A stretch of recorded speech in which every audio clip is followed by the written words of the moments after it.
본회 후예록서기로 섬기는 박일근 장로 사회를 맡았습니다. 감사합니다.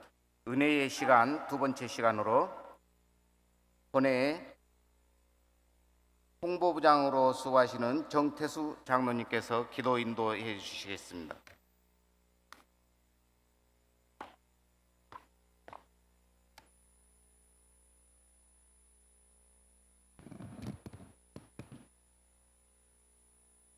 천지를 창조하시고 운행하시는 하나님, 전국에 흩어져 있는 남선교회 회원들을 부르셔서 창립 제100일주년 기념 전국대회로 모이게 하시니 감사합니다. 죄로 인해 죽을 수밖에 없는 죄인들을 예수 그리스도 보혈의 피로 구원하여 주시고 말씀을 사모하며 믿음의 길을 걷게 하심을 감사합니다. 이 시간 전국에서 모인 신실한 남선교회 회원들의 마음을 뜨겁게 하시고 마음을 토하며 회개하고 간절히 부르짖으며 말씀으로 새로워지고 성령으로 충만한 전국대회가 되기를 간구하오니 하나님 역사하여 주옵소서. 북한의 핵과 미사일의 위협, 러시아, 중국, 일본 등 강대국의 위협과 미국의 관세전쟁 등 세계 열강의 틈바구니에서 이 나라와 이 민족을 지켜주옵소서. 한반도를 둘러싼 혼란과 국내 정치의 어지러운 전국 속에서 다니엘같이 지혜로운 위정자들을 세워주셔서 이 나라와 민족을 지키고 세계 속에 뛰어난 대한민국을 만들어가도록 인도하여 주옵소서. 땅끝까지 이르러 내 증인이 되라는 말씀 붙들고 세계 곳곳에 흩어져 이름도 없이 빛도 없이 복음을 증거하는 선교사님들을 기억하게 하시고 동역자로 세우셨사오니 기도의 동역과 물질의 동역으로 함께 선교사역에 동참하는 남선교회 회원들이 되게 하시고 숨죽여 기도하는 북한의 지하교인들의 눈물을 외면하지 않도록 인도하여 주옵소서. 창립 100주년을 지나 새하늘과 새 땅을 향한 새로운 선교 100년을 꿈꾸며 100일주년 전국대회를 개최하게 하신 하나님, 남선교회 회원들이 신실한 일꾼으로 가정과 교회를 섬기며 자립대상 교회를 돕고 선교사를 후원하는 선교의 주역이 되게 하옵소서. 커피 한 잔의 선교와 야곱의 장터 등 선교를 위해 기도하며 준비한 사역들이 활발히 진행될 수 있도록 합력하게 하시고 선교사를 후원하고 선교의 열매가 맺히는 선교의 역사로 이어질 수 있도록 인도하여 주옵소서. 우리 남선교회 회원들에게 선교의 열정과 열망이 뜨거워지게 하시고 믿음으로 동참할 수 있도록 열정을 더하여 주옵소서. 이 시간 제자 강성교회 박한수 목사님을 통하여 노아인가 노아의 시대 사람들인가 제하의 말씀을 듣게 하시니 감사합니다. 말씀을 전하시는 목사님을 강건케 하시고 선포되는 말씀을 마음에 받아 마음판에 새기며 은혜의 말씀으로 힘을 얻고 믿음으로 결단하여 교회와 가정과 직장이 변화되는 성령의 역사가 일어나도록 인도하여 주옵소서. 이어지는 프로그램 순서마다 가슴 벅차는 감격과 성령으로 충만한 전국대회가 되기를 간절히 간구하오며 예수님의 이름으로 기도드립니다. 아멘.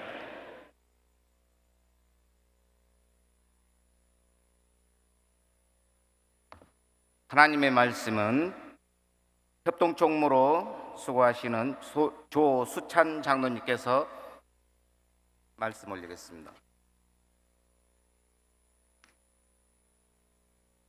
이 시간 우리에게 주시는 하나님의 말씀은 마태복음 24장 37절에서 42절 말씀입니다. 제가 받들어 봉독하겠습니다.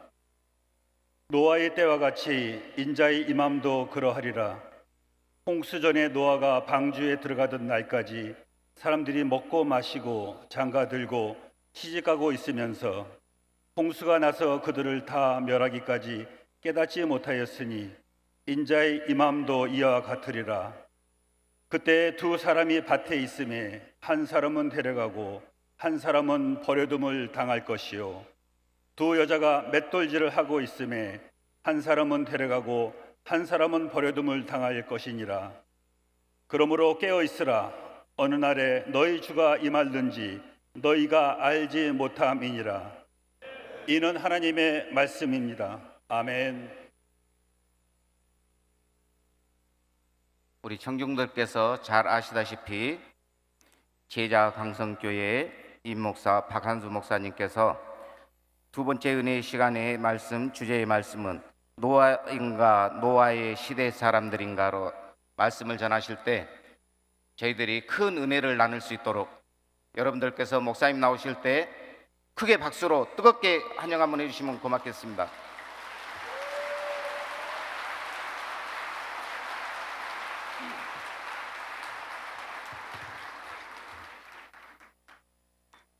예. 여러분 반갑습니다. 예. 저는 여러모로 부족한 사람인데 이렇게 귀한 자리에 청해 주셔서 너무 영광스럽게 생각합니다.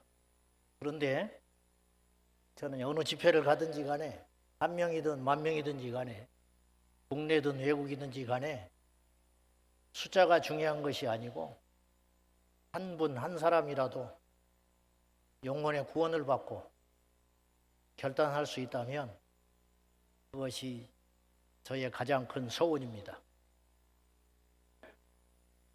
스펄전 목사님은 설교의 대가입니다. 그분은 설교를 이렇게 정의했습니다. 강단은 연설의 자리가 아니다. 그것은 강단은 천국과 지옥, 영생과 멸망 사이에 놓인 가장 위태로운 최전선이다. 설교자는 지옥 문턱에 선 자를 한 손으로 붙잡고 다른 손으로는 하늘 문을 가리켜야 한다. 그렇게 정의를 내렸더라고요. 저는 100% 그 말이 맞다고 생각합니다. 사람이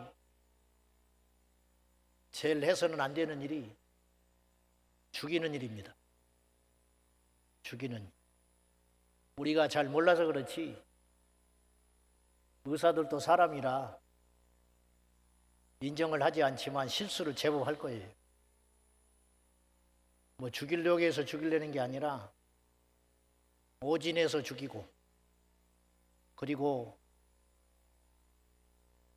당사자는 생명이 오가는 시간이고 하나밖에 없는 생명이지만 의사에게는 수십 명, 수백 명의 환자 중에 한 사람일 것입니다. 그래서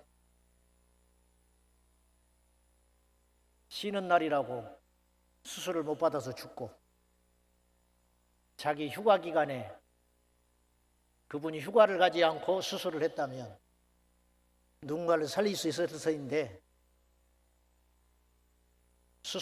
수술을 미루고 휴가를 가는 바람에 어떤 사람이 죽을 수도 있었겠지요.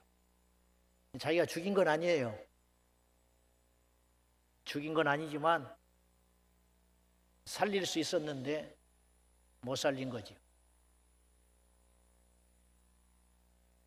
여러분, 설교자가 설교를 그 시간에 해서 지옥에 갈 한 사람이 천국으로 갈 수 있었는데 그분이 설교를 그렇게 안 한 거예요. 누구도 죄인지 몰라요. 왜? 설교가 틀린 설교는 아니었거든요. 그리고 듣는 사람도 눈치를 못 채요. 어떤 사람은 은혜를 받고 어떤 사람은 감동을 받고 어떤 사람은 웃었어요. 그리고 돌아갔습니다. 근데 그 사람을 살리지를 못했어요. 영적으로. 그러면 저는 감히 제가 매맞을 각오하고 말씀을 드리는데 그건 제일 큰 죄입니다. 설교자가 설교를 제대로 하지 못해서 누군가를 영적으로 살겠다고 와서 앉아있는 사람을 향해서 생명의 복음을 제대로 못 전하여 그 사람이 죽었다면, 영적으로 죽어서 지옥에 갔다면 그 사람은 하나님의 심판을 면하지 못할 거예요. 자, 여러분 눈에는 무엇이 보이십니까? 제가 어느 날 알게 됐어요. 이 세상은요, 봐서 아는 게 아니에요. 알아야 보이더라고요. 제가 어디 가면 뭐가 보이겠습니까? 저는 교회만 보여요. 왜? 제 마음에 교회가 있거든요. 그러니까 제 눈에는 교회만 계속 보이는 거예요. 우리 교우 중에 한 분이 셀프 세차장을 오픈을 하셨어요. 그 말을 듣고 나니까 그날부터 며칠 동안 셀프 세차장만 보이는 거예요. 그리고 걱정이 되는 거예요. 이렇게 많았네. 나는 셀프 세차장이 그렇게 많은지 몰랐어요. 근데 우리 식구가 셀프 세차장을 오픈을 한다고 하니까 셀프 세차장만 보이는 거예요. 밖에 나가서. 그리고 걱정이 되는 거예요. 이렇게 많은데 살아남을 수 있을까? 그때 내가 알았어요. 봐서 아는 게 아니에요. 세상은 알아야 보이는 겁니다. 어째서 똑같이 눈을 뜨고 똑같이 교회를 다니고 우리 성경이 다 똑같거든요. 교단, 교파를 떠나서 똑같은 성경을 읽고 있어요. 개역 개정판. 그런데 어째서 그렇게 행동은 다를까? 주도 하나요. 성경에는 믿음도 하나인데 어째서 지역에 따라 다르고 이념에 따라 다르고 어째서 예수를 믿는 사람들이 좌파가 있고 우파가 있을까? 어떻게 예수를 믿는 사람이 전라도 목사가 있고 경상도 목사가 있을까? 크리스찬 정치인이 있었습니다. 제가 답답해서 잘 좀 해주시라고. 하나님이 당신을 이 자리에 세운 것은 에스더처럼 할 일이 있어서 세운 거 아니겠냐? 요셉처럼 할 일이 있어서 세운 거 아니겠냐? 세상의 권력 아무것도 아니다. 잘해야 10년이다. 그러니까 하나님 앞에서 좀 정치를 잘해 주시고 나도 목사지만 이 시대는 목사 1000명이 필요 없다. 국회의원 하나가 더 낫다. 그러니까 제발 좀 하나님 앞에서 정치를 좀 잘해 주시라고. 그랬더니 이분이 무슨 말 하는지 아세요? 저한테 목사님 자기 갖고 그렇다는 게 아니고 목사님 신앙은요 정치색을 못 이겨요. 내가 그 소리 듣고 딱 맥이 풀렸어요. 300명 국회의원 중에 어떻게 예수 그리스도를 제대로 만나서 정치에 출세하기 위해서 교회를 다니는 것이 아니고 그리스도인으로서 사명을 가지고 정치권에 들어간 사람이 한 명도 없을까? 지금 우리가 22대 국회거든요. 근데요 20대 때 명목상 그리스도인이 180명에 육박했습니다. 자기 스스로 종교를 기독교이라고 인정한 사람이 180명. 그리고 21대 때는요 정확히 150명이었어요. 그리고 지금 22대는 약 80여 명 됩니다. 근데 정치가 점점 나빠져요. 즉 그리스도인들이 신앙 다 버리고 들어가는 거예요. 그 책임이 어디 있느냐? 교회에 있는 거예요. 내 얼굴에 침 뱉기지만 목사에 있는 거예요. 국회의원 만들었더니 주일날 교회도 안 와요. 국회의원 중에 작은 교회 신실하게 섬기는 사람 한 명도 없어요.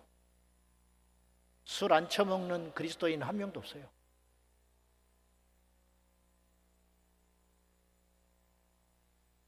우리 눈에는 무엇이 보입니까? 몸이 만냥이라면 옛날 어른들이 눈이 9천냥이라고 그랬어요. 보는 것을 뭐라고 그러냐면 가치관이라고 그래요. 사람은요, 보이는 것을 믿게 돼 있어요. 우리가, 여러분, 우리만 믿고 있는 것 같죠? 그렇지 않아요. 불신자들도 무신론자들도 믿고 살아갑니다. 사람은요, 누구든지 저부터서 우리 모두가 암암리에 믿음대로 살아가게 돼 있어요. 그러니까 행위냐 믿음이냐라고 하는 논쟁은요, 아무 쓸데없는 논쟁이에요. 왜냐? 사람은 믿는 대로 행동하게 돼 있어요. 그러니까 나는 믿는데 행동이 없다. 그건 있을 수 없는 일이에요. 그건 신앙인에게만 국한되는 게 아니고 안 믿는 사람들도 믿으면 그 길로 인생이 가게 돼 있다니까요. 보십시오. 주식을 왜 하겠습니까? 믿음이 있는 거예요. 왜? 이거 하면 내가 돈 번다. 100% 믿음을 갖고 주식하는 겁니다. 그 땅을 왜 사겠습니까? 믿음을 전제하고 사는 거예요. 의심이 된다면 절대로 그 땅 안 사는 법입니다. 옆에서 돈 빌려준다고 살까요? 강요한다고 살까요?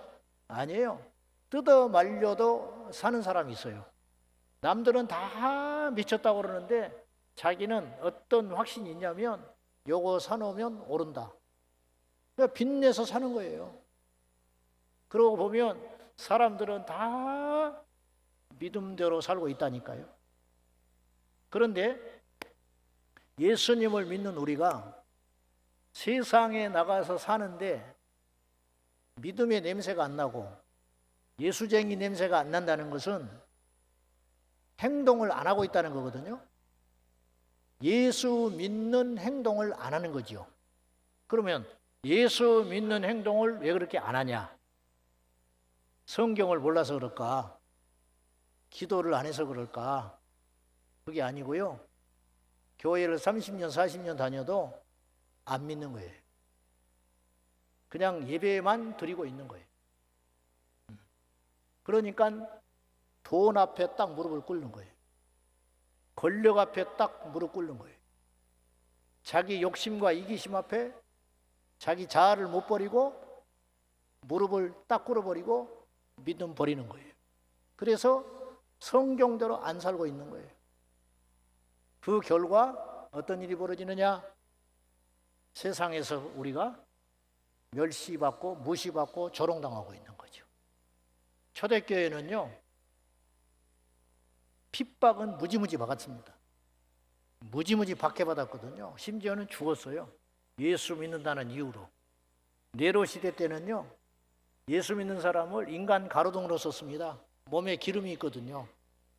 예수 믿으면 저렇게 죽는다고 겁박하기 위해서 사람을 공중에 매달아 가지고 불을 질러 가지고 인간 가로등으로 썼다니까요. 그렇게 무지막지한 핍박을 받았습니다. 그런데 놀림은 안 받았어요. 근데 지금은 거꾸로 된 것 같아요. 예수 믿는 사람이 자꾸 조롱을 당하는 거예요. 왜 그러냐? 그들도 이제 눈치챘어요. 우리가 말씀대로 안 산다는 걸 알아버린 거예요. 여기 남성교회 지금 모이셨는데 거의 장로님, 집사님들이시죠? 여기 술 먹는 분들 계실걸요? 여기 더 큰 비극은 뭐냐? 담임 목사님도 알아요. 근데 말을 안 하는 거야. 교회 시끄러울까 봐, 떠날까 봐. 그건 하나님의 종이 아니죠. 여러분, 질문 잘 해보세요. 답을. 저는 이제 마지막 설교라고 생각하니까. 천국 지옥을 믿으십니까? 아니, 분위기에 취하지 말고 솔직하게, 자, 천국 지옥을 믿으세요? 안 믿는 분이 계세요. 어떻게 그렇게 단언하냐? 몇 프로인지는 몰라요. 주님만 알아요. 목사라고 다 천국 갈까요? 그렇지 않습니다. 장로님이라고 다 천국 갈까요?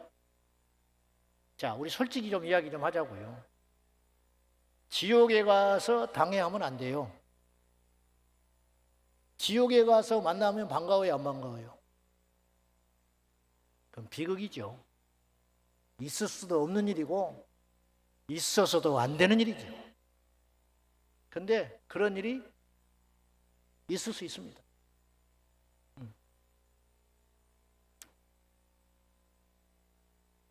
윌리엄 부스는 아시다시피 구세군의 창시자인데 살아생전에 약 100년 전에 6가지를 걱정하고 죽었습니다. 뭘 걱정했냐? 그때부터 조짐이 보였는지 앞으로 교회가 이럴까 걱정된다는 거예요. 100년 전에. 첫째, 그리스도 없는 기독교가 될까 걱정된다. 기독교 안에 예수가 빠져버린 거예요.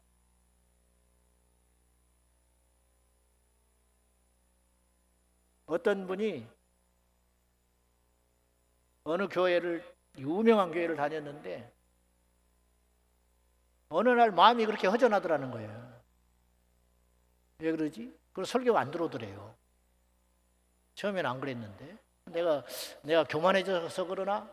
그래서 설교를 써기 시작했다는 거예요. 집중을 하려고. 깜짝 놀랐어요. 하나를 발견했어요. 40여 분 설교를 들었는데, 죄송합니다, 저를 건방지다 해도 상관없는데 40여 분 설교하는 중에 예수가 한 번도 안 나오더라고요. 기도할 때 한 번 나왔어요. 그 다음 주에 가서 기록을 했는데 역시 그랬어요. 그래서 그 교회를 울면서 나왔어요. 여러분, 우리 영혼은 예수를 듣고 예수를 부르고 예수를 먹어야 삽니다. 근데 지금은요, 옛날에 한강물 퍼다 먹었다고 그러거든요. 서울 사는 분들, 성수동 사는 사람들 한강물 퍼다 먹었대요. 근데 지금은요, 물을 사다 먹는 세상이 됐어요. 지금은요, 복음을 듣기가 희미한 세상이 된 거예요. 이제는 복음을 들으려면 차를 타고 가야 하고, 복음을 듣기 위해서는 내가 시간과 수고를 해야, 예수를 듣기 위해서 수고를 해야 하는 세상에 살고 있는 거예요. 왜? 기독교 안에 그리스도가 빠졌어요. 두 번째, 성령 없는 종교. 우리에게서 성령이 떠나면 종교되는 거예요. 생명이 없는 거예요. 가짜 되는 겁니다. 방언만 해도 이단이라고 해요. 방언하는 게 왜 이상합니까? 방언을 안 할 수도 있죠. 은사니까. 그러나 방언하는 걸 가지고 뭐라 하면 안 되죠. 우리 교우 중에 한 사람이 멀리서 다니는 분이 있었어요. 그래서 교회 와서 기도를 하고 싶은데 못할 때가 있잖아요. 그래서 자기 집 가까운 교회에 새벽 기도를 가서 막 기도를 부르짖고 했더니 눈을 떴더니 앞에 포스트잇이 붙었더래요. 여기서 이러면 곤란하다고. 이사야서 56장 7절에 내 집은 만민이 기도하는 집이라 일컬음을 받는 것이 하나님의 소원이에요. 아버지의 집 교회가 부르짖는 기도와 간절한 기도, 세상을 향한 기도와 만민이 와서 기도하는 아버지의 기도의 집이 돼야 되는데, 부르짖고 기도했더니 이상한 사람 취급받는 시대에 우리가 살고 있는 거예요. 성령이 떠난 교회는 교회 아니에요. 세 번째, 거듭남 없는 구원. 거듭나지도 않은 사람을 앉혀놓고 맨날 구원받았다고 남발하는 거예요. 여러분, 태어나야 성장할 거 아니에요? 뱃속에서 태어나지도 않았어요. 태어나지도 않았는데 학교를 무슨 수로 보내며, 태어나지도 않았는데 무슨 성화를 가르칩니까? 말씀으로 거듭나서 영생을 얻고 그때부터 하나님의 자녀로서 힘있게 성장하는 것인데, 마치 이 시대는 성도들이 모두 다 100% 천국 간다고 전제하고 설교들이 남발하는 것 같아요. 영국의 로이드 존스 목사는 이런 말을 했어요. 목회자들을 앉혀놓고 세미나를 하시면서 당신들은 적어도 3개월에 한 번은 당신이 목회하는 온 성도들이 지옥에 떨어질 수 있다는 경각심을 가지고 한 사람도 구원받지 못했다는 걸 전제하고 설교할 수 있어야 된다. 근데 장로님 되면 구원받은 걸로 알고, 안수집사 되면 구원받은 걸로 알고, 신학생 되면 구원받은 걸로 알고, 우리는요 지금 복도 받았지만요, 저와 여러분은요 굉장히 위험한 자리에 있는 거예요. 왜냐? 여러분 초신자들 아니시잖아요. 여러분 교회 가면 누가 우리 장로님들 집사님들한테 구원받았냐고 누가 물어보겠어요? 진짜냐고 누가 물어보냐고요. 이제 우리는 굉장히 위험한 자리에 서 있는 거예요. 칼날 위에 서 있는 거예요. 우리 스스로 우리를 점검하지 않으면요 우리는 정말로 위험한 상태에 빠진다고요. 날마다 우리의 구원을 사도 바울처럼 고린도전서 9장 27절에 내가 전파한 후에 내가 누군가를 전파해서 천국에 들여보냈어요. 바울의 설교를 듣고 바울의 전도복음을 듣고 구원받는 사람이 있지 않았겠습니까? 그러나 나는 버림받을까 봐 날마다 내 자신을 쳐서 복종시키노라. 남 살리고자 자기 죽으면 안 되잖아요. 다른 건 몰라도요, 예수님이 사복음서에 그리고 성경에 일관된 메시지가 하나 있어요. 그건 뭐냐? 너의 구원과 생명의 영혼의 구원을 위해서는 철저히 이기적이 되라. 내가 영혼의 구원을 얻기 위해서 욕심을 부리는 것은요 절대로 잘못된 욕심이 아니라는 거예요. 그래서 성경에 예수님은 마가복음 9장에서 누군가를 절대로 실족시키지 말아라. 누군가를 나 때문에 시험 들게 해서 믿음에서 떠나는 일이 없도록 해라. 그렇게 엄중하게 경고하셨고요. 그 다음에 너의 영혼과 네 구원을 위해서 얼마나 조심스럽고 그리고 결단하고 살아가라고 명령을 하셨냐면, 예수님이 네 손이 범죄하거든 잘라버려. 이 손이 자꾸 죄를 짓는 거예요. 그러니까 이 손이 못된 짓을 하니까 나도 같이 끌려다니다가 믿음에서 이탈하여 지옥 간다는 거예요. 그럼 손 잘라버려라. 발이 범죄하거든 발을 잘라버려라. 눈이 범죄하거든 자꾸 쓸데없는 걸 보고 그로 인하여 죄를 짓고 믿음에서 이탈할 정도가 된다면 네 눈을 찍어서 빼버려라. 여러분 암수술할 때 간을 절반 잘라내야 해야 산다면, 근데 그것도 100%도 아니에요. 그래야 살 수 있는 확률이 있다고 그러면 이 땅에 사는 모든 사람이 모두 다 배를 갈라요. 왜? 이 땅에서 몇 년, 몇십 년, 그것도 장담 못한다니까요. 100%도 아니에요. 확률이 10%만 있어도 5%만 있어도, 아니 확률이 없어도 의사가 해보자고 하면 한다고요. 왜? 이 땅에서 살고 싶어서 기꺼이 간을 포기하는 거예요. 그렇게 생명은 중요한 거거든요. 근데 죽어서 시작되는 영원한 생명의 가치는 무엇으로 비교할 수 있겠습니까? 윌리엄 부스는 거듭남 없는 구원을 우려했습니다. 네 번째, 회개 없는 용서. 회개하지 않고 어떻게 용서받습니까? 회개는요 우는 게 아니에요. 진정한 회개는요 다시는 그 길로 안 가는 거예요. 유턴하는 겁니다. 맨날 결심하고 또 넘어지고 결심하고 넘어지고, 그러면서 우리는 스스로 예배를 드리고 있고 멀쩡하게 교회 안에 봉사를 하고 있고, 그러니까 변화되지 않고 회개를 제대로 하지 않았음에도 불구하고 스스로 위로하고 스스로 자신에 대해서 평가하면서 괜찮다고 생각해. 하나님의 은혜로 내가 구원받을 수 있다는 확신을 갖고 사는 거예요. 여러분, 우리가 가진 확신은 구원을 받을 것이라는 확신을 가져서는 안 되고요, 예수 그리스도를 믿는 나의 믿음을 확신할 것이 아니라 예수님께서 인정하시는 그 믿음에 대한 확신을 갖고 있어야 된다는 거예요. 여러분, 서울대학교를 가고 싶다고 확신 갖는다고 갑니까? 부자 되고 싶다고 믿음을 갖는다고 부자가 됩니까? 부자가 되기 위해서 몸부림을 쳐야지요. 근데 이것을 우리가 잊고 있는 거예요. 기억하세요. 회개 없는 용서는 없습니다. 그 다음, 5번째, 지옥 없는 천국. 사람들이 지옥을 듣기 싫어하니까 지옥 설교를 안 하기 시작하는 거예요. 전 세계적으로 영국이든 미국이든 우리나라도 마찬가지고 1907년 대부흥도 마찬가지고요. 전 세계적으로 부흥운동이 일어날 때 몇 가지 특징이 있는데 그 중에 하나가 뭐냐면 강단에서 천국 지옥 설교가 넘쳐났다는 거예요. 그 설교가 중단이 되면요, 부흥은 없는 거예요. 성도들은 어디서 각성을 합니까?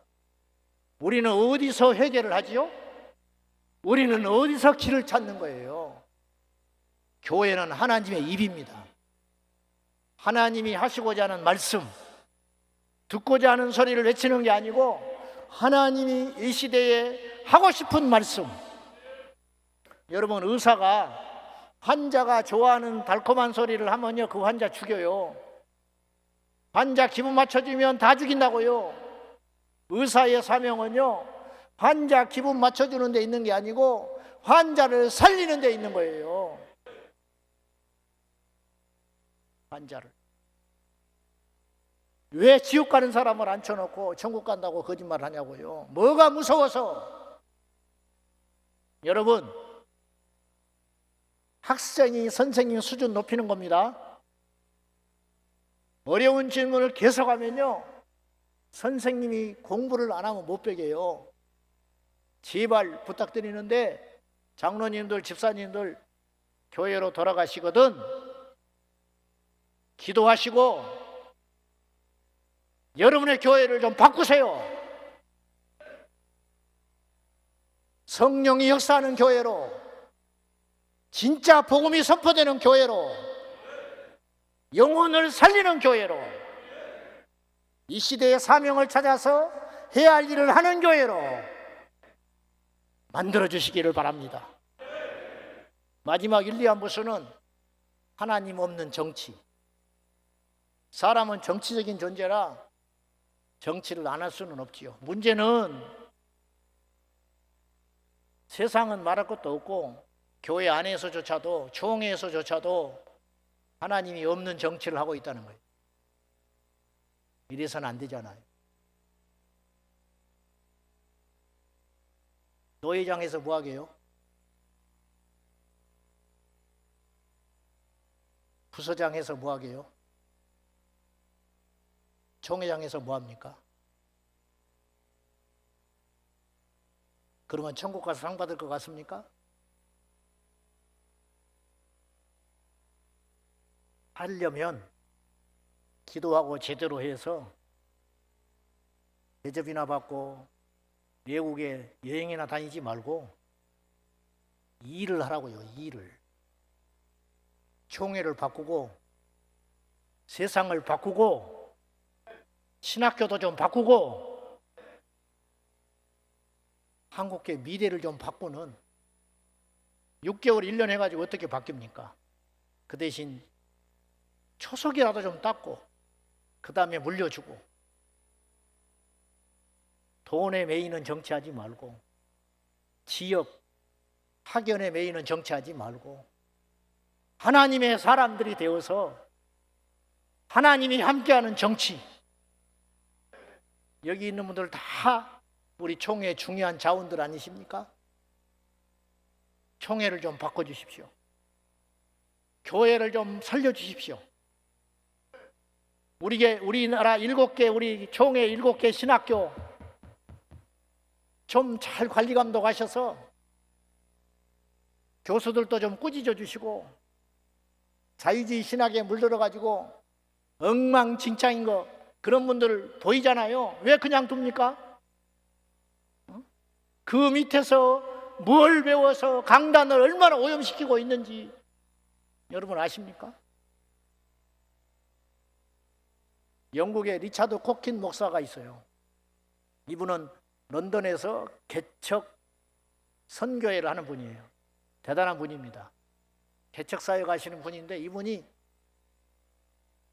탄식을 했어요. 영국의 목회자 3분의 1이 지옥을 안 믿는다. 영국의 목회자 2분의 1이 부활을 안 믿는다. 영국의 목회자 4분의 1, 25%는 예수 그리스도만을 유일한 구원자로 생각하지 않는다. 즉 다른 종교에도 구원이 있다고 생각하고 있다. 왜? 신학이 망가지니까. 그러면 한번 보세요. 이 설교라든가 강단이라는 게 그렇거든요.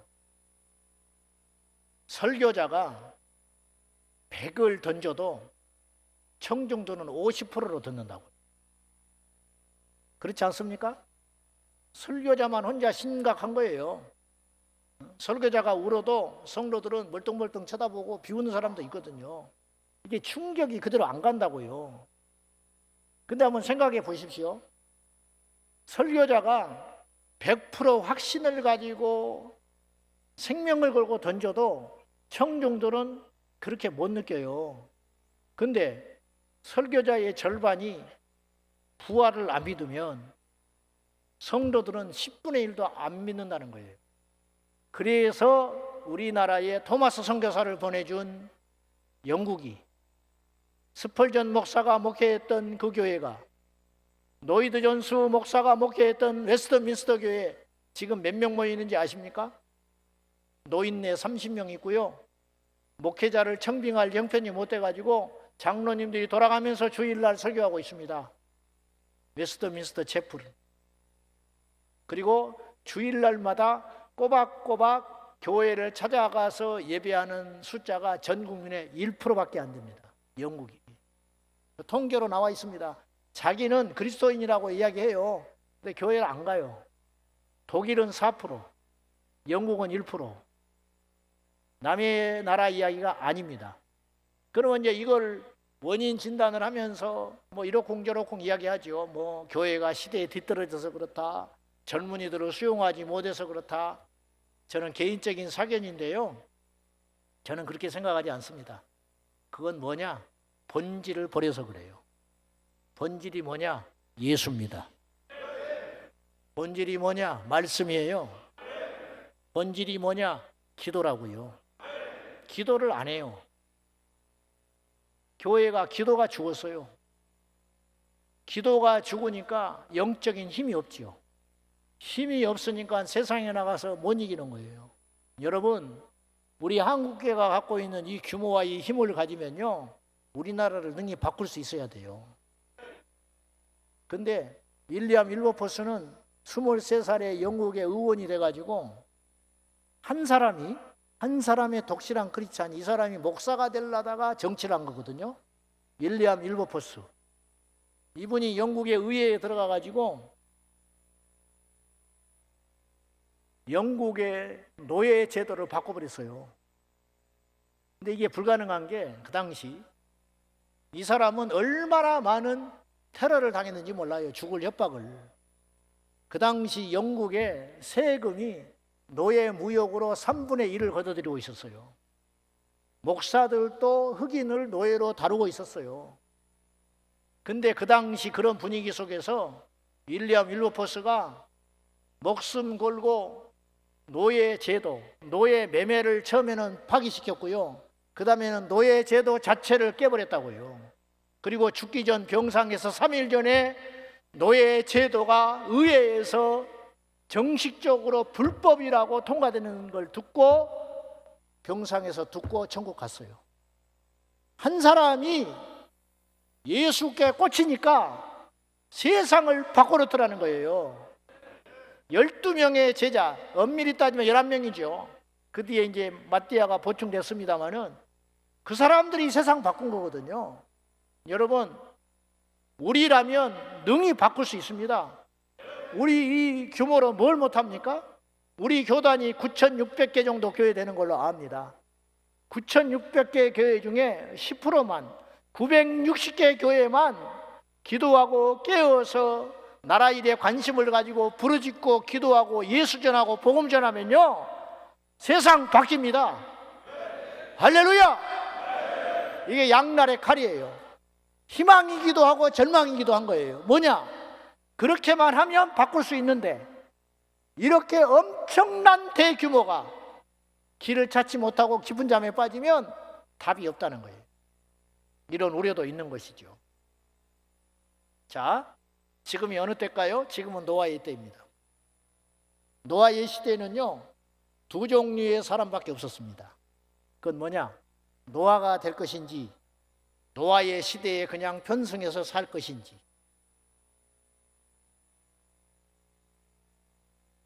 노아의 식구들 8명만 구원받았습니다. 이제 창세기에 등장하는 노아의 이야기는 그렇게 자세히 설명이 안 돼 있는데, 예수님은 이 노아의 사건을 기정사실화하고요, 노아는 절대 홍수설화가 아닙니다. 사실입니다. 예수님이 요나의 사건도 직접 거론하시거든요.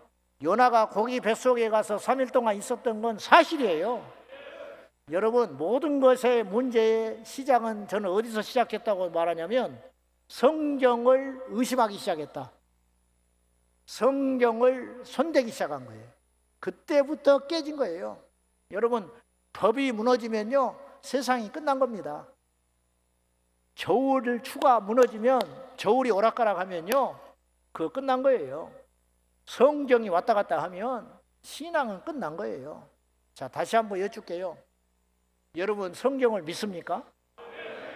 99% 믿으시나요?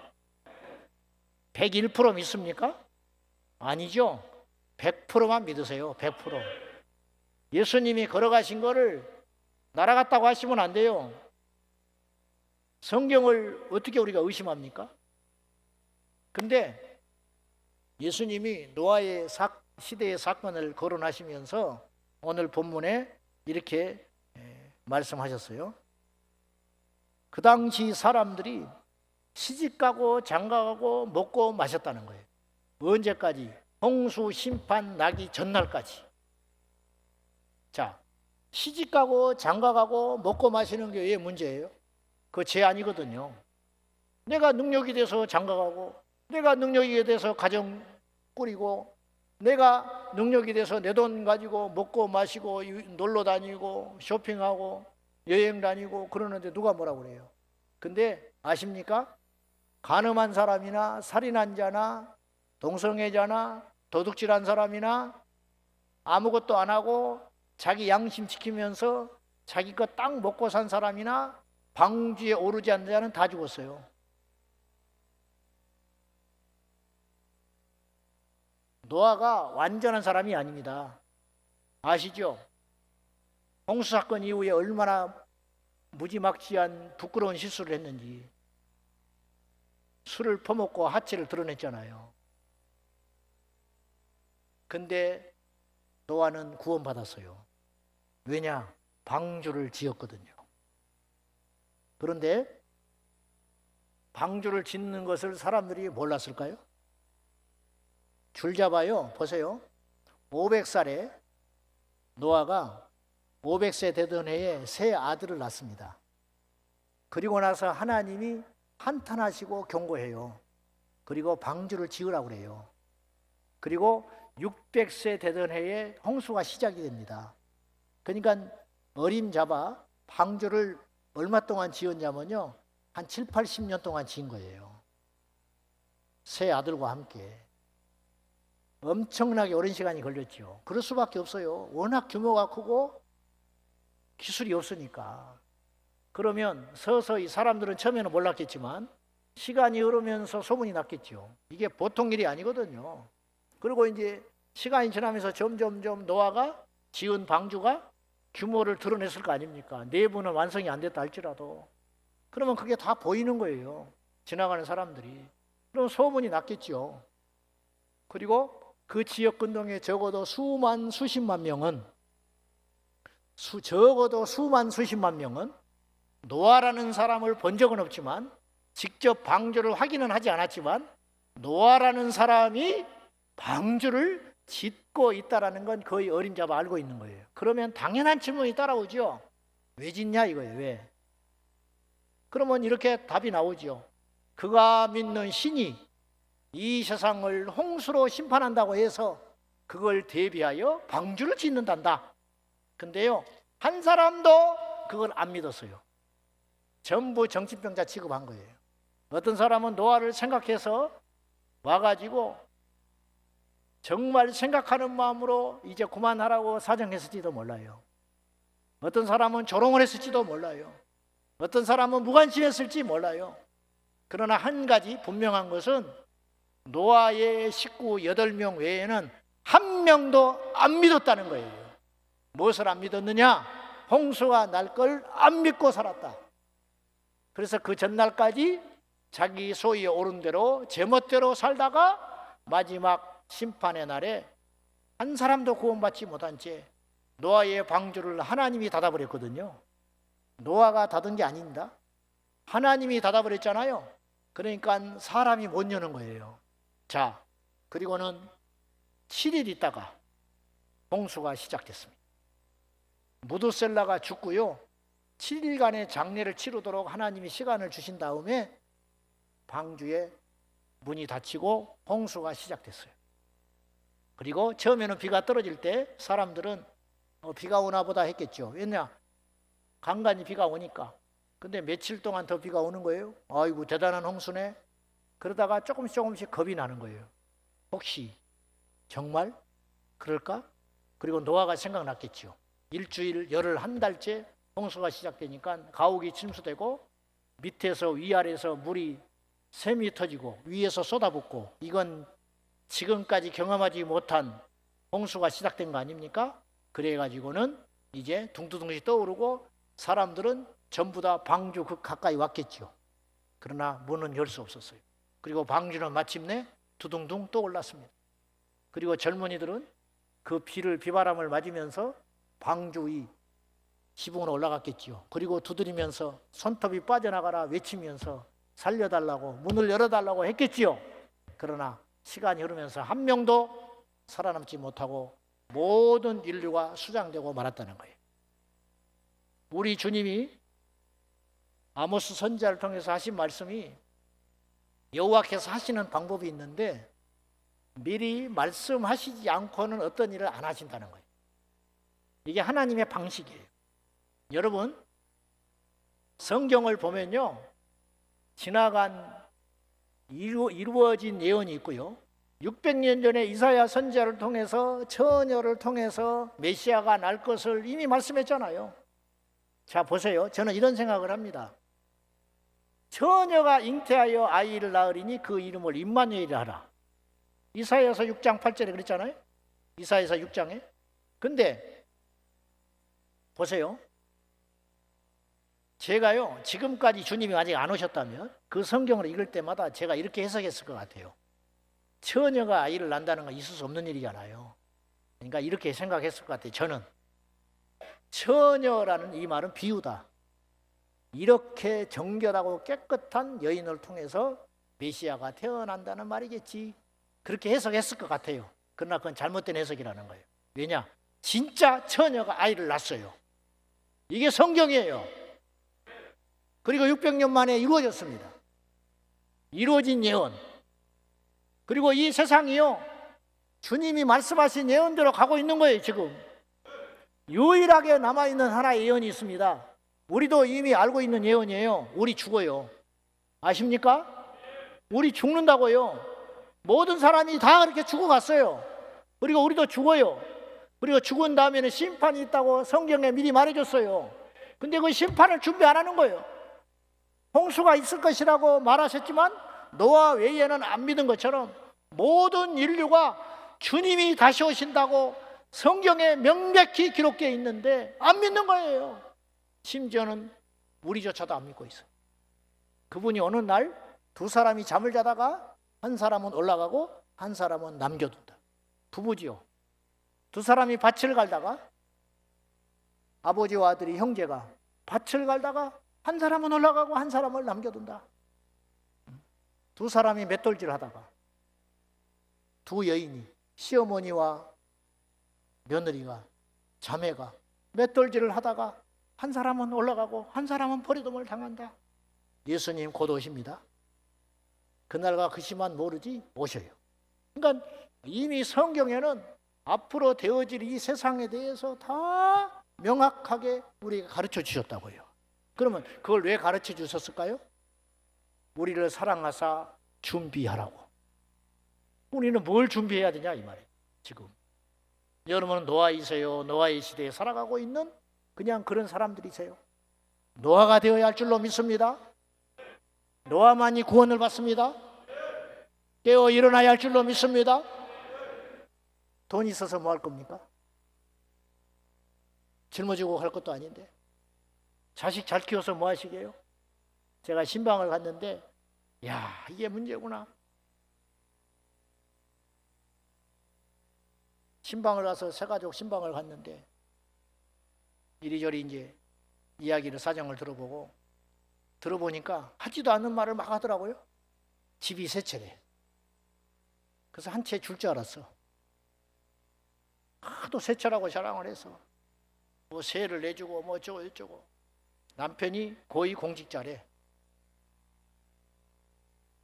그리고 뭐 노후가 다 보장이 됐대. 물어보지도 않았어. 혼자 그렇게 이야기를 하는 거예요. 아들이 셋이야. 뭐 대학 나왔고 대학원 있고 지금 뭐 밖에 독립해서 뭐 직장 생활하고. 남편은 예수 믿습니까? 안 믿어. 아들, 큰아들 예수 믿습니까? 안 믿어. 둘째 놈 믿습니까? 안 믿어. 셋째 믿습니까? 안 믿어. 그래서 내가 항상 가면 새신자 신방 가면 기도 제목을 묻거든요. 이 댁의 기도 제목은 무엇입니까? 자기는 너무 감사한 것만 있어서 기도 제목이 없대. 욕이 나올 뻔했어. 네 남편 지옥 가. 네 아들놈 새놈 다 지옥 가고 있어. 근데 감사만 해? 근데 만약에 남편이 지금 실직 위기에 있다든지 사업이 어렵다든지 그러면 1번으로 기도 제목이 나와요. 무엇이 믿음입니까? 물론 저도 그렇게 못 삽니다. 그러나 우리 분명히 답은 알고 가자고요. 사람이 믿는 것과 아는 것이 하나 되어야 됩니다. 그게 그리스도의 사람이에요. 입으로만 주여 주여 하면 마태복음 7장에 나더러 주여 주여 하는 자가 천국에 못 간다. 그럼 누가 천국 가냐? 아버지의 뜻대로 행하는 자라야 천국 가느니라. 이렇게 말하면 행위를 막 강조한다고 그래. 아니, 믿음을 강조하는 거예요. 왜냐? 믿음은 그런 것이기 때문이에요. 시대마다 사명자가 있었습니다. 모세, 엘리야, 다니엘, 세례 요한, 제자들과 바울. 우리는 누굴까요? 우리는 무엇 하라고 지금 부르심을 받았을까요? 잘 먹고 잘 살고, 그건 짐승도 그렇게 합니다. 시집가고 장가가고 먹고 마시라고 우리를 불렀을까요? 그것이 복일까요? 우리에게 예수를 믿는 것, 우리에게 신앙이라고 하는 것, 그건 뭘까요? 취미입니까? 일입니까? 사명입니까? 제가 후배 목사들한테 이렇게 말합니다. 야, 싹군이라도 되라, 싹군. 제발. 싹군이요, 나쁜 게 아니에요. 싹군이 뭔지 아세요? 받은 월급만큼 일하는 사람이에요. 받은 월급만 또 못하는 것들이 천지야. 예수님은 싹군을 악한 목자의 대명사로 표현을 했지만 싹군도 못 되는 인간들도 많다. 예수님이 기준으로 삼은 참 목자는 양을 위하여 생명을 버리는 자예요. 그것이 예수님의 기준이에요.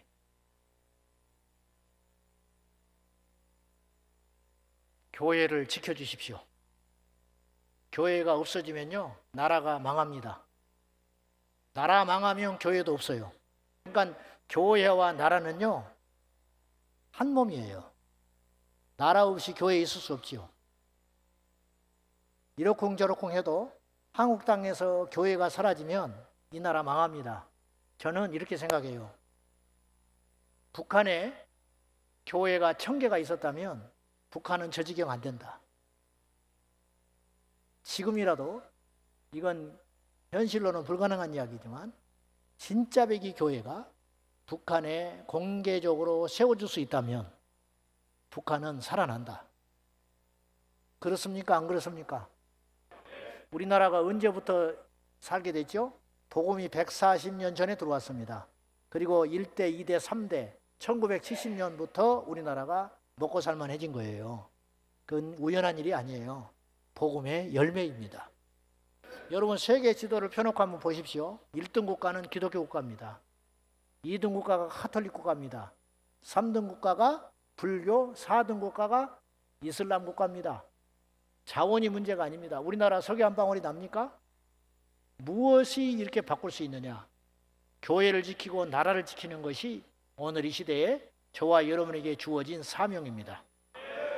이 나라를 위해서 우리가 정말 기도하고 몸부림을 치고 국가의 채무가 기하급수적으로 늘어가고 있고 이 땅의 출산율이 땅에 떨어져서 0.68%까지 떨어졌었고요.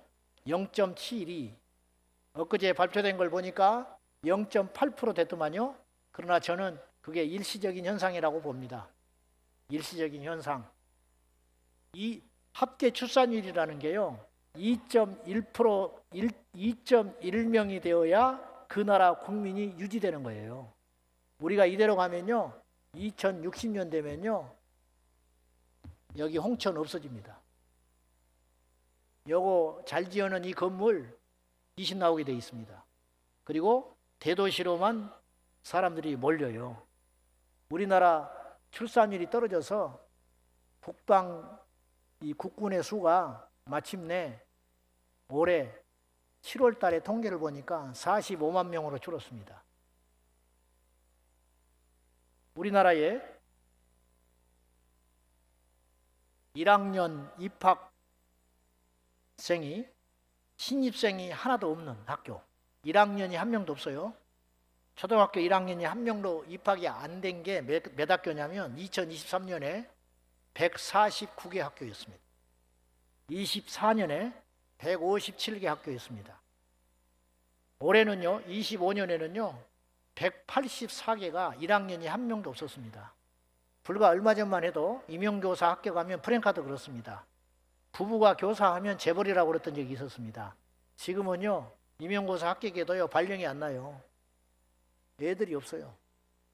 지금 다른 나라에서 우리나라 걱정합니다. 출산율 최하위 국가고 지구상에서 제일 먼저 없어질 나라라고. 근데 우리는 걱정을 안 해요. 교회가 희망입니다. 강단에서 출산을 장려하고 우리 장로님들, 난수집사님들이 교회에 가셔서 출산 장려위원회를 만드셔서 끊임없이 젊은이들에게 출산의 복을 강조하고 본이 되어주시고 아낌없이 투자해 주시고 교도관광 가지 마시고 그 돈 가지고 아이들 출산하는 데 도와주십시오. 우리가 지금 눈물을 흘리고 땀 흘리지 않으면 우리 다음 세대는요, 피 흘립니다. 우리가 지금 땀 흘려야 우리 아이들은 피 안 흘리고 살 수 있습니다. 이 점 꼭 명심하셔서 결론입니다. 제가 짧은 시간에 이런저런 주제넘는 소리를 했습니다마는 첫째, 세상에 잘못된 법과 악에 대하여 저항해 주십시오. 틀린 것은 틀리다고 말해 주십시오. 민주당, 국힘당 아닙니다. 우리는 예수당입니다. 말씀에 근거해서 맞지 않으면 대차게 국회의원한테 항의하고 말하고 그래서 세상에 저항해 주십시오. 마르틴 루터킹은 이렇게 말했어요. 우리가 두려워해야 할 것은 적들의 중상모략이 아니라 친구들의 침묵이다. 말을 안 하니까 우습게 여기는 거예요. 독립군 분대장이었던 김학철옹은 이런 말을 했어요. 편안하게 살려면 불의에 침묵하라. 그러나 사람답게 살려면 악에 저항해라. 그렇게 말했습니다. 우리는 세상에 나가서 빛이 그리고 소금이다라는 말씀은 저항해라는 말이고 더러운 곳에 소금을 정화시키고 어두운 곳에 빛의 역할을 하라고 예수님이 우리를 보내신 줄로 믿습니다. 두 마지막으로 반기독교 세력과 싸워주십시오. 오스기니스는 기독교 변증가인데 그 할아버지는 중국의 선교사였고요. 이분은 굉장히 중요한 말을 했어요. 이 시대에 가장 큰 대적 세 가지가 있다. 깃발로 표현을 했습니다. 첫째, 붉은 깃발, 공산주의. 두 번째, 육지계 깃발, 무지개 깃발, 동성애. 세 번째 깃발, 검은 깃발, 이슬람. 요 세 개가 이 시대의 악이고 기독교 세력의 가장 강력한 적수다. 이렇게 말했어요. 뼈 때리는 말입니다. 여러분, 우리 자녀들이 위태롭습니다. 꿈을 잃고 지금 비전을 잃고 어디로 가야 할지를 모르고 있습니다. 이 시대가 포괄적 차별금지법을 제정하려고 하는 시도들이 가열차게 진행되고 있고 여성가족부를 성평등가족부로 변경하려고 하고 지난 8월 6일 성전환 수술 없이 성별 정정을 세 번째로 허가해 줬습니다. 우리나라가. 재작년에 2023년에 법원에서 허가해 줬습니다. 작년 5월 달에 허가해 줬습니다. 이번에 서울 남부지원에서 성기 제거하지 않고 수술을 해도 성별 정정하는 건 문제가 있거든요. 그런데 수술하지 않고 주민등록 법상 남자인데 여자로 바꿔줬습니다. 그러면 이 친구는 군대 안 가도 돼요. 이 친구는 여탕에 들어갈 수 있습니다. 지금 이것이 현실이 되어 갔습니다. 이게 아무것도 아닌 것 같지만 제가 말씀드리는 건 이게 징조라는 거예요. 세상이 망하는 징조. 공중에 손바닥만한 구름이 하나 나타나면 그런가 보다 그렇게 보시면 안 돼요. 저 구름은 검은 구름을 몰고 오는 신호탄이 되는 것입니다. 미국은요, 트랜스젠더, 그러니까 성전환 수술을 하지 않고 성별 정정이 가능한 차별금지법이 통과돼서 그런 나라가 됐기 때문에 미국은 신체는 남자인데 여자 스포츠 경기에 출전할 수 있게 됐습니다. 그래서 지난 수년 동안 여자들의 메달을 남자들이 1960개를 뺏어갔어요. 여자들의 몫인데 남자가 성별 정정을 해가지고 여자들의 메달을 뺏어갔다고요. 합법적으로. 이런 지옥 같은 세상이 이 나라는 되지 않도록 우리밖에 없습니다. 건강한 기독교 세력, 깨어있는 성도들만이 이 나라를 지킬 수 있는 마지막 보루라고 믿고 우리 모두 이 시대의 마지막 사명자가 되어서 피 흘리기까지 죄와 악과 싸워 대항하는 마지막까지 뭔가는 해봐야 되지 않겠습니까? 할렐루야! 해봐야 됩니다. 되든 안 되든 해봐야 돼요. 마지막 한 사람까지 우리 모두가 기도하고 말씀으로 충만히 무장하여 이 약한 세대를 하나님의 안경으로 끼고 보아서 우연한 일로 보지 말고 그런가 보다 보지 말고 넘어가지 말고 우리 모두 우리가 그토록 살아가야 할 이 대한민국을 위하여 우리 후대를 위하여 끊임없이 싸우고 기도하고 나아가는 저와 여러분 우리 남성계 우리 교단 자랑스러운 남성계 연합회 모두가 되기를 예수님의 이름으로 축원합니다. 할렐루야. 기도하겠습니다. 여러분 우리 1분간만 저와 함께 통성으로 기도하십시다. 하나님 이 나라를 살려주십시오. 하나님 한국교회를 살려주십시오. 하나님 우리 교단을 살려주십시오. 두 손 들고 우리 주님 크게 세 번 부르고 1분간만 통성으로 살려달라고 이 나라 이 땅의 교회 우리 교단을 살려달라고 다 같이 기도하겠습니다. 주여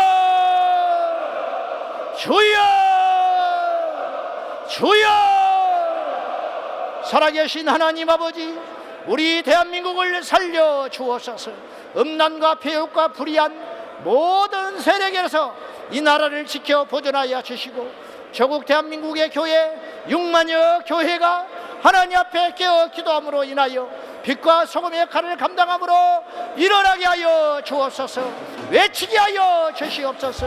아버지 우리 대한예수교 장로의 통합주 교단을 지켜주시사 총회장님과 임원들과 이 땅의 모든 목회자들과 장로님들이 하나 되어 기도하게 하여 주시고 예수의 이름으로 회개하며 예수 이름으로 전진하며 예수 이름으로 나아갑니다. 아버지 살려주십시오. 이 나라를 살려주십시오. 이 땅의 교회를 살려주십시오. 우리 교단을 살려주십시오. 우리 교회를 살려주십시오. 우리 자녀를 살려주십시오. 아버지의 손에 맡겨 올립니다. 우리 하나님 영광 받아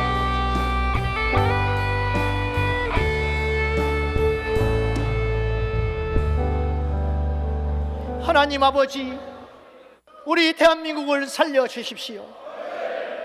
미운에 고운에 좌판에 우판에 해도 대한민국이 망하면 우리도 망합니다.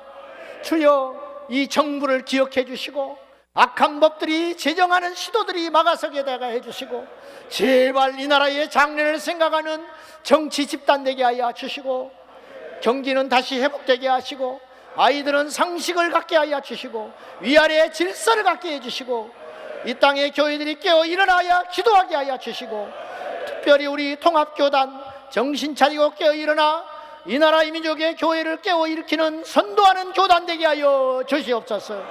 우리 남성교회 연합회 모든 분들이 각기 교회로 돌아가 깨어 일어나게 하여 주시고 이 땅을 새롭게 하는 귀한 종들 다 되게 하여 주옵소서. 부족한 종 예수님의 이름으로 축복하며 기도하옵나이다. 아멘.